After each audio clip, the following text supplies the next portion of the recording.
President Trump is not happy with Russian President Vladimir Putin, telling NBC News in a new interview this: "I was very angry, pissed off when Putin started getting into Zelensky's credibility because that's not going in the right location." Donald Trump told NBC's Kristen Welker. And because of that, the president is now apparently threatening to retaliate against Putin in this way. He says, if Russia and I are unable to make a deal on stopping the bloodshed in Ukraine, and if I think it was Russia's fault, which it might not be, but if I think it was Russia's fault, I'm going to put secondary tariffs on oil, on all oil coming out of Russia. So what now? Joining us right now is a former NATO Supreme Allied Commander, Admiral James Stavridis.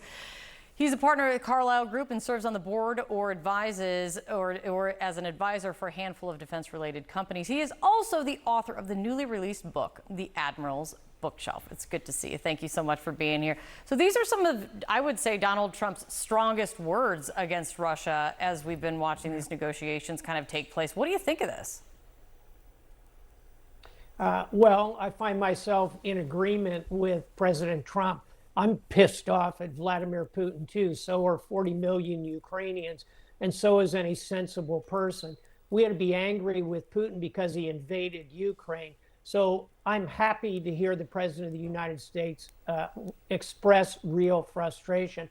But Kate, will this go on? Is this performative at some level? Does it mean that sotto voce, off stage, Steve Witkoff is saying to Putin, you got to get to the table, or is this just a performance for the media? We don't know yet. I certainly hope there's sincere anger on the part of the President of the United States, because right now Putin is playing rope-a-dope with him and not moving forward on a ceasefire. Because it does, and you pose the exact kind of state of play, which is the question, which is how real is this when you hear the president say this? Because do you even think the threat of sanctions or secondary tariffs is enough to bring Putin to the table on this?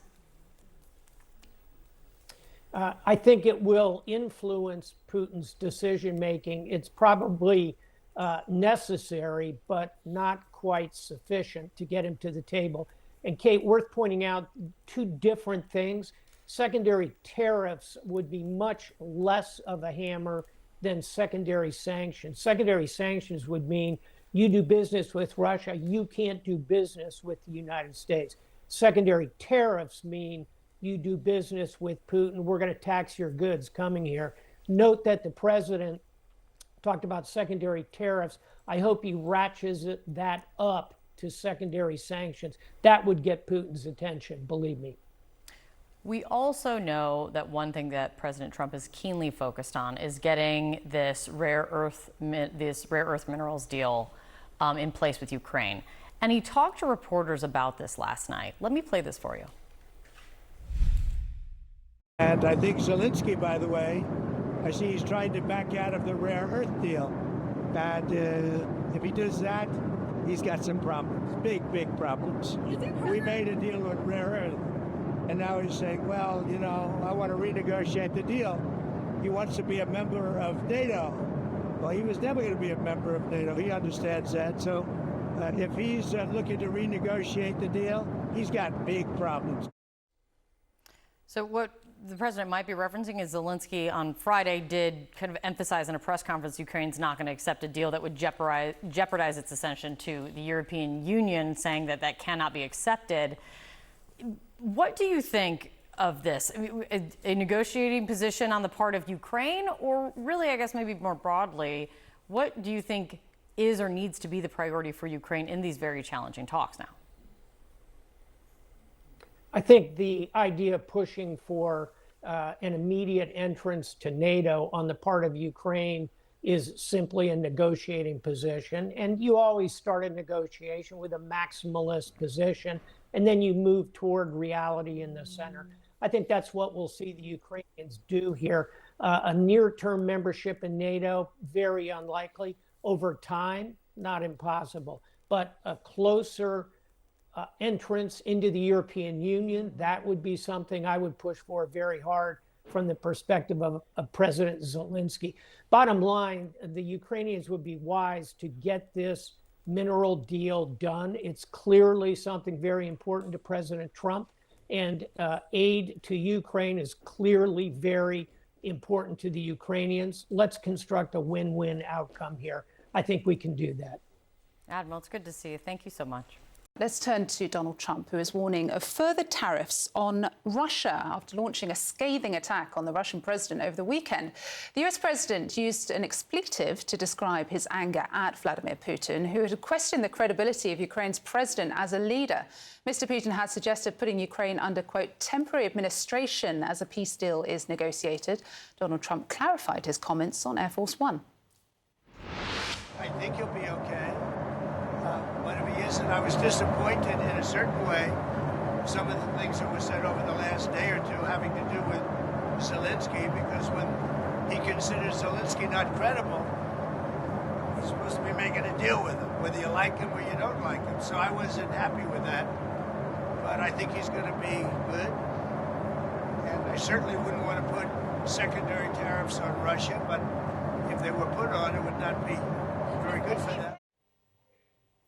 Claire Sebastian is following the story from London for us. So, Claire, how do you read these comments about, let's say, Donald Trump being upset with Vladimir Putin? Is it an indication that he's changing his approach to Russia, or perhaps that he's maybe waking up to the idea, as critics have been espousing, that he's being played by Vladimir Putin?